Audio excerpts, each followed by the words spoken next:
Hello students. बहुत दिन हो गए। मैंने आप लोगों के लिए कोई लेक्चर रिकॉर्ड नहीं किया और मैंने कुछ पढ़ाया नहीं। मैं थोड़ा छुट्टी में था। तो आज मैं आप सब बच्चों को एक कहानी सुनाना चाहता हूँ और ये बड़ी ही शिक्षाप्रद कहानी है। इस कहानी का नाम है जब हवा चलती है। तो पिछले दिनों मैं कुछ किताबें देख रहा था, कुछ ई बुक्स देख रहा था, तो उसमें मुझे ये कहानी नज़र आ गई। वैसे तो ये फोर्थ क्लास के स्टैंडर्ड की कहानी है, लेकिन मेरे ख्याल से ये काफ़ी बड़े लोगों के लिए, स्टूडेंट्स के लिए, सब के लिए ही बड़ी ही अच्छी कहानी है। बड़ी शिक्षाप्रद कहानी है जिसका नाम है जब हवा चलती है। ठीक है, तो अब हम लोग एक बार इस कहानी को पढ़ते हैं। क्या होता है जब हवा चलती है, और इस कहानी का नाम ऐसा क्यों है कि जब हवा चलती है। तो यहाँ पर एक छोटा सा मैसेज है। एक बहुत बड़े आदमी हैं, बेंजामिन फ्रैंकलिन, उनका एक स्टेटमेंट लिखा है कि तैयारी में विफल होने का मतलब है विफल होने की तैयारी करना। तो एक्चुअली में ये एक इंग्लिश कोट है, if you fail to plan you plan to fail, if you fail to plan you plan to fail. कि अगर आप तैयारी नहीं करते हैं, प्लानिंग नहीं करते हैं, तो किसी काम में आपको सफलता कैसे मिलेगी।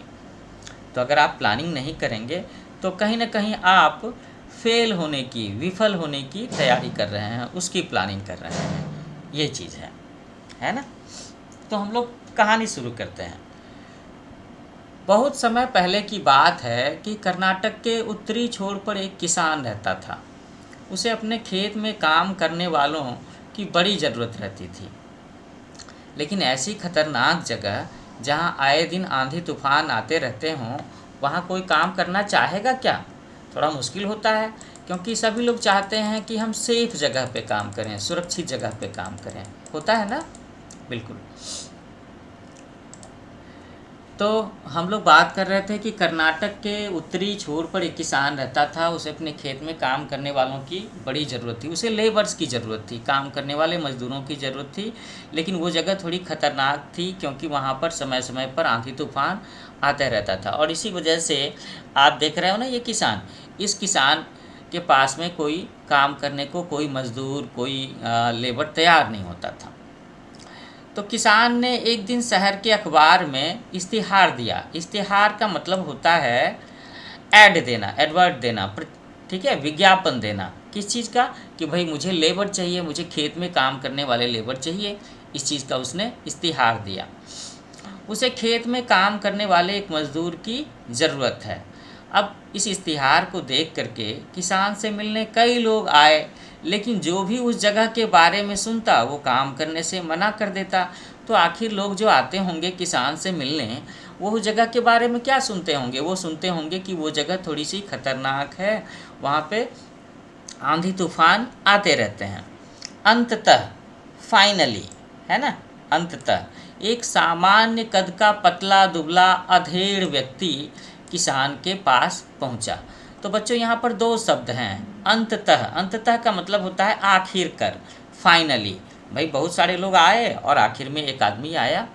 और अधेड़ व्यक्ति का क्या मतलब है। अधेड़ होने का मतलब है कि एक आदमी जिसकी उम्र आप समझ लो कि 40 से 50-55 के बीच में हो, जो मतलब जवान भी नहीं है और बूढ़ा भी नहीं है, उसे हम अधेड़ कह सकते हैं। दुनिया में सबसे बड़ी आबादी मेरे ख्याल से शायद इन्हीं लोगों की है ना। तो अब आगे बढ़ते हैं, देखते हैं कि इस कहानी में क्या होता है। कि ये जो एक पतला दुबला अधेड़ व्यक्ति किसान के पास पहुंचा, इसे सचमुच में काम की बहुत ज़्यादा ज़रूरत रही होगी, है ना। तभी तो उसने एक रिस्क उठाया, खतरा उठाया, ये जान करके कि हाँ, ये जगह खतरनाक है, आंधी तूफान आते रहते हैं, फिर भी वो काम करने को आया। तो किसान ने उससे पूछा कि क्या तुम इन परिस्थितियों में काम कर सकते हो।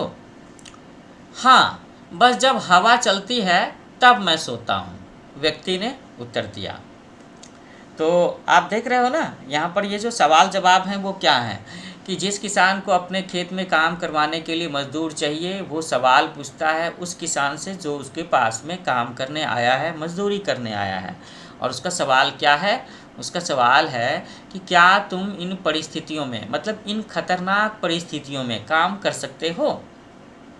तो कहता है कि हाँ, मैं काम कर सकता हूँ, बस जब हवा चलती है तब मैं सोता हूँ। तो आप बच्चे भी ये सुन करके सोच रहे होंगे कि भाई ये कौन सा जवाब हुआ, इसका क्या मतलब है कि जब हवा चलती है तब मैं सोता हूँ। और बच्चों, आपको याद होगा हमारी इस कहानी का टाइटल भी यही है कि जब हवा चलती है ना। और ये व्यक्ति, ये मजदूर कहता है कि जब बस हवा चलती है तब मैं सोता हूँ, बाकी के समय काम करता हूँ।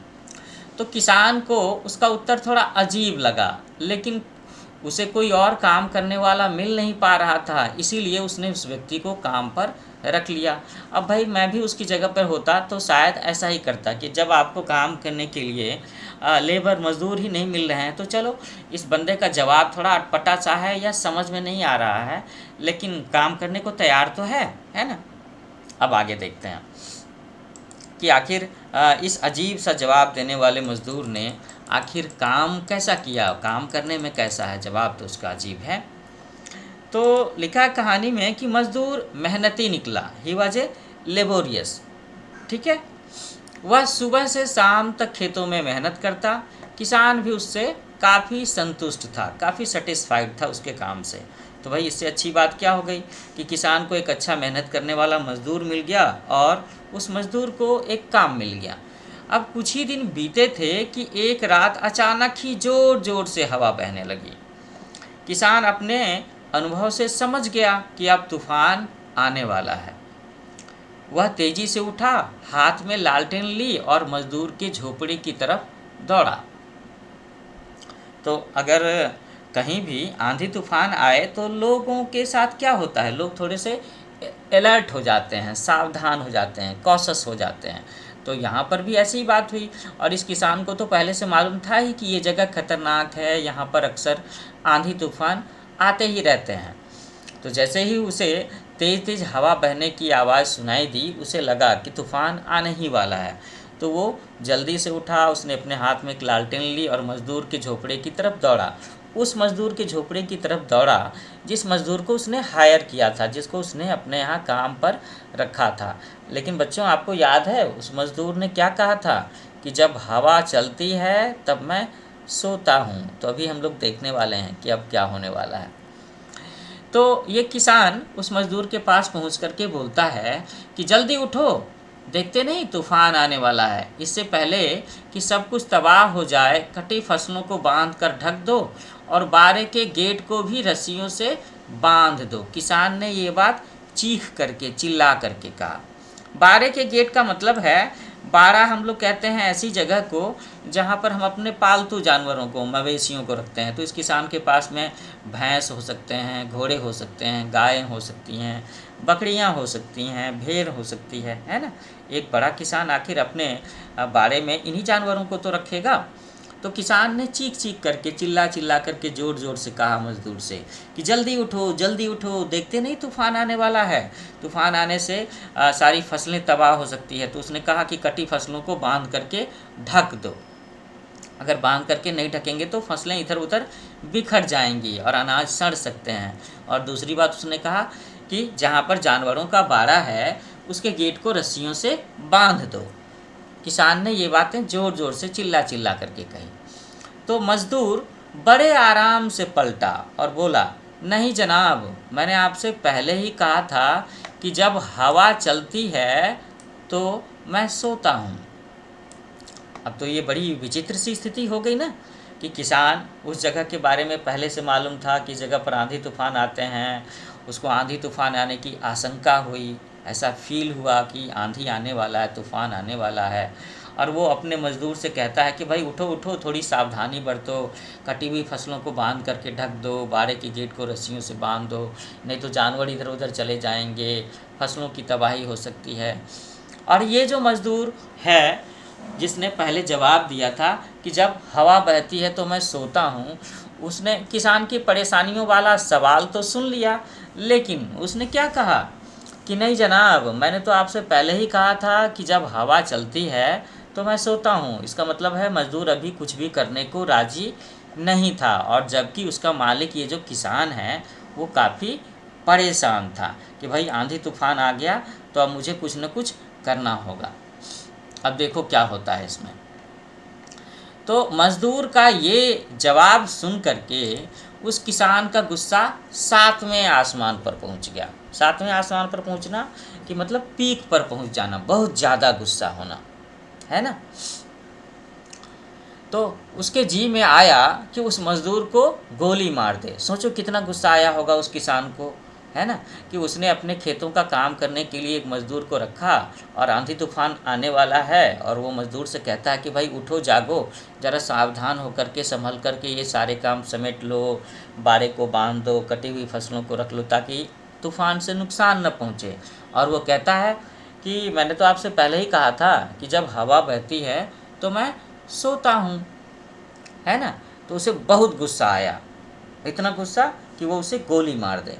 पर अभी वो आने वाली तूफान से चीज़ों को बचाने के लिए भागा। मतलब अभी उसने अब ज़्यादा गुस्सा नहीं ये किया। उसने सोचा कि भाई मैं इस किसान को अभी क्या समझाऊं बुझाऊं, इस मज़दूर को क्या समझाने बुझाने में अपना समय व्यर्थ करूं, तब तक मैं क्यों ना आंधी से निपटने के लिए बाकी चीज़ों को समेट लूं, जो चीज़ें बचाई जा सकती हैं खुद से बचा करके रख लूं। तो किसान खेत में पहुंचा तो उसकी आंखें आश्चर्य से खुली रह गईं। किसान अपनी कटी हुई फसलों को बचाने के लिए खेत में पहुंचा तो उसकी आंखें आश्चर्य से खुली रह गईं। तो बच्चों सोचो जरा कि क्या बात हुई होगी ऐसी जिसको देख कर के इस किसान की आंखें आश्चर्य से खुली रह गई। जरा सा 1-2 मिनट सोचो, तब तक मैं आपको एक बात बताता हूँ कि आप देखो यहाँ पर मैंने लिखा है न्यू एज कोचिंग। तो बच्चों ये मेरा यूट्यूब चैनल है जिस पर मैं आप सारे स्टूडेंट्स के लिए, बच्चों के लिए उनके सब्जेक्ट के, चाहे वो सीबीएसई बोर्ड में पढ़ रहे हों, बिहार बोर्ड में पढ़ रहे हों, है ना, यूपी बोर्ड में पढ़ रहे हों, आईसीएसई बोर्ड के हों, तो उनके लिए मैं इंग्लिश के, साइंस के, सोशल स्टडीज़ के, हिंदी के भी लेक्चर्स डालता हूँ। आगे चल करके कंप्यूटर के भी लेक्चर्स डालूँगा। तो आपको क्या करना है बच्चों, अगर आप चाहते हो कि आपको आपके मतलब की चीज़ें, आपके सब्जेक्ट के लेक्चर ज़्यादा से ज़्यादा इसी तरह से आसान से समझाने वाली भाषा में कोई व्यक्ति मेरे जैसा टीचर पढ़ाए, so you have to subscribe my channel. आपको मेरे चैनल को सब्सक्राइब करना है, बेल आइकन दबाना है, और हाँ, अपने क्लासमेट्स को, बैचमेट्स को, अपने परिचितों को भी इस चैनल के बारे में बताइए ताकि वो इस चैनल को चला करके पढ़ाई के बारे में, स्टडी के बारे में नई नई चीज़ें सीख सके, अपने सिलेबस की चीज़ों को ऑनलाइन लेक्चर के द्वारा पढ़ सकें, है ना। ठीक है, तो वापस हम लोग कहानी में पहुंचते हैं। यहाँ पर ये बात हुई थी कि किसान को बहुत गुस्सा आया था तो उसने मज़दूर को समझाने में अपना टाइम ख़राब करना सही नहीं समझा। वो दौड़ करके खेत की तरफ में भागा ताकि खेत की फसल को नुकसान से बचाया जा सके। और वहाँ जब वो खेत में पहुँचता है तो उसकी आंखें आश्चर्य से खुली रह गई। कैसा आश्चर्य, उसने देखा कि फसल की गांठें अच्छे से बंधी हुई थी और तिरपाल से ढकी थी। उसके गाय बैल सुरक्षित बंधे हुए थे और मुर्गियां भी अपने दड़ों में थी। तो ये थी किसान के आश्चर्य होने की वजह। क्या कि भाई उसे डर था कि फसल जो काट करके रखी है ये ठीक से बंधी हुई है कि नहीं, समेटी हुई है कि नहीं, कि कहीं आंधी तूफान से उड़ न जाए। और उसने पाया कि सारी फसल की गांठें अच्छी से बंधी हुई थी। और क्या पाया कि वो तिरपाल से ढकी हुई भी थी कि अगर आंधी तूफान आए, बारिश आए तो भी उसकी कटी हुई फसल को कोई नुकसान नहीं पहुंचने वाला है। अब दूसरी बात, दूसरी चिंता रही होगी किसान की उसके बाड़े के बारे में, जो उसके पालतू पशु जहाँ पर रहते थे। तो उसने देखा कि वहाँ भी गाय बैल सुरक्षित बंधे हुए थे अच्छे से और मुर्गियाँ भी अपने दड़ों में थीं। तो अब हो गई ना उसकी परेशानी सॉल्व। अब कोई वजह ही नहीं बची। जिन चीज़ों को लेकर के किसान परेशान था कि आंधी तूफान आ गया तो मेरे कटे हुए फसलों का क्या होगा, मेरे जानवर जो बाड़े में हैं उनका क्या होगा, और इसी चीज़ को लेकर के वो उस मज़दूर को जगाने आया था, काम पर बुलाने आया था, और वो देखता है कि यहाँ पर तो सारी चीज़ें पहले से ही ठीक ठाक करके रखी हुई हैं, फसलें अच्छी तरीके से ढकी हुई हैं, बंधी हुई हैं, और बाड़े में गाय बैल मुर्गियाँ भी सुरक्षित हैं।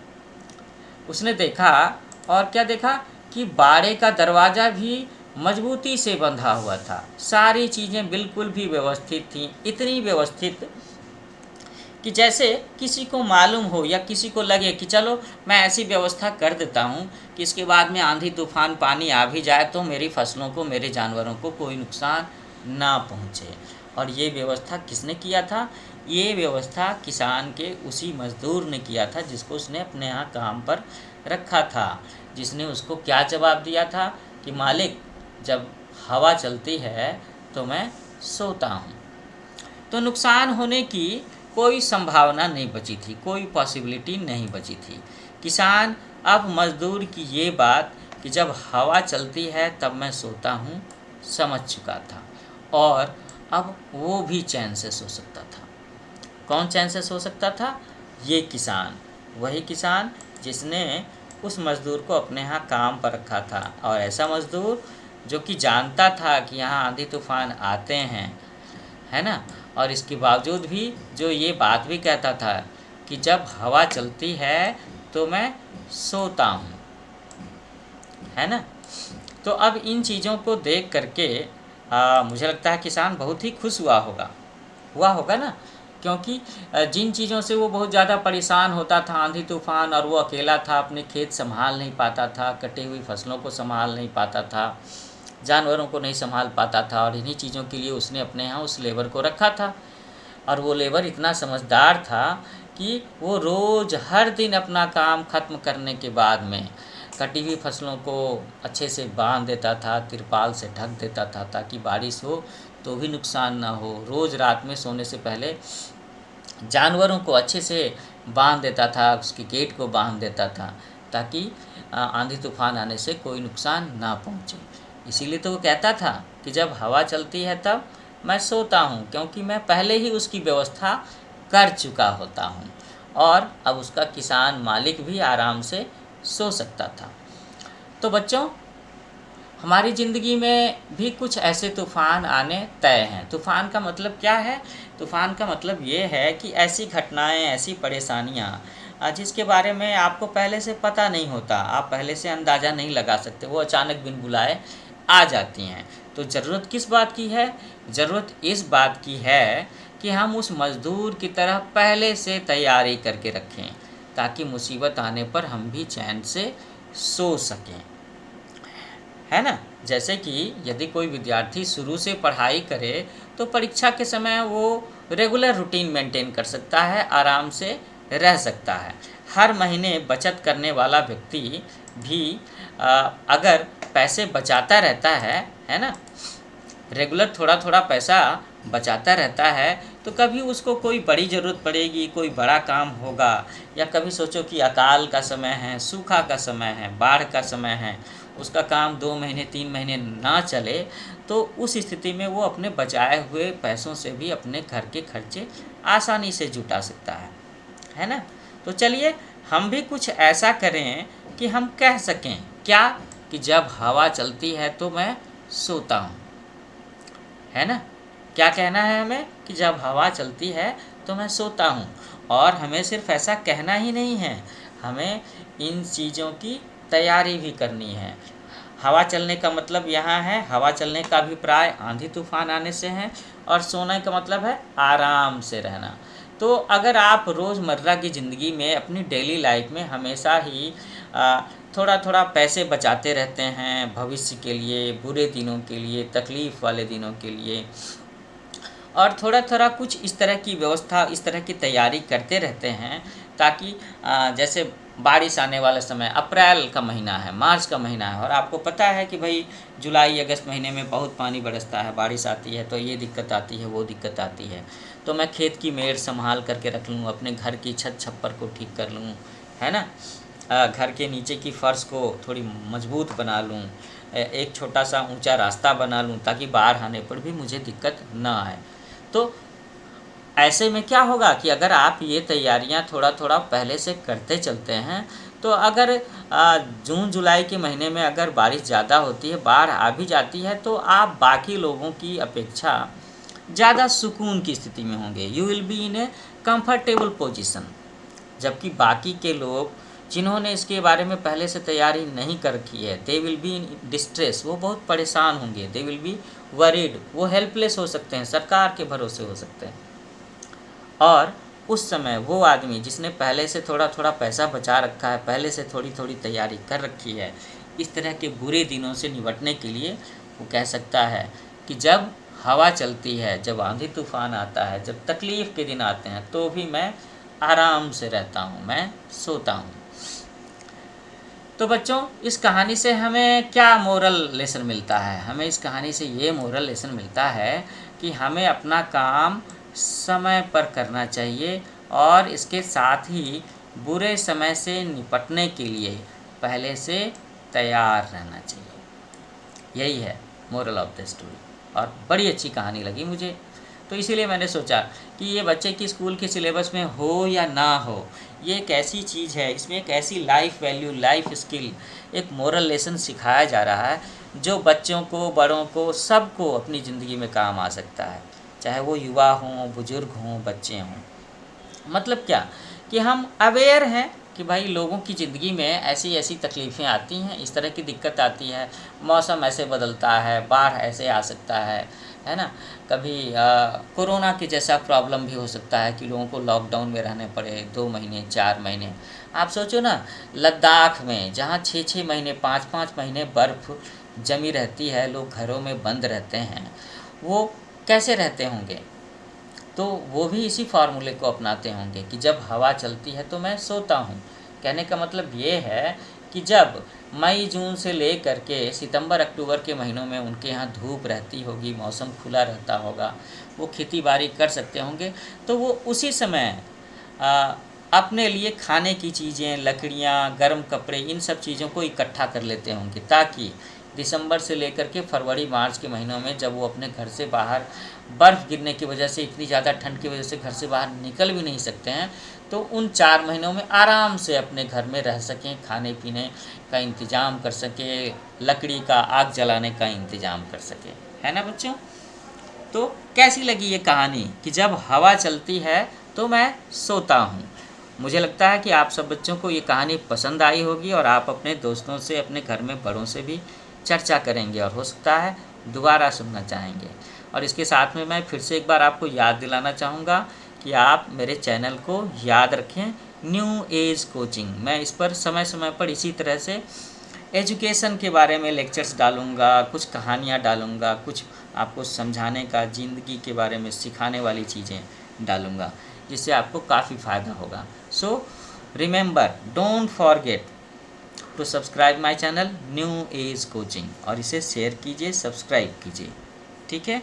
Happy learning with new age coaching. हम लोग फिर मिलते हैं जल्दी ही एक नए लेक्चर सेशन के साथ में। ठीक है ना बच्चों? Okay, take care, bye bye.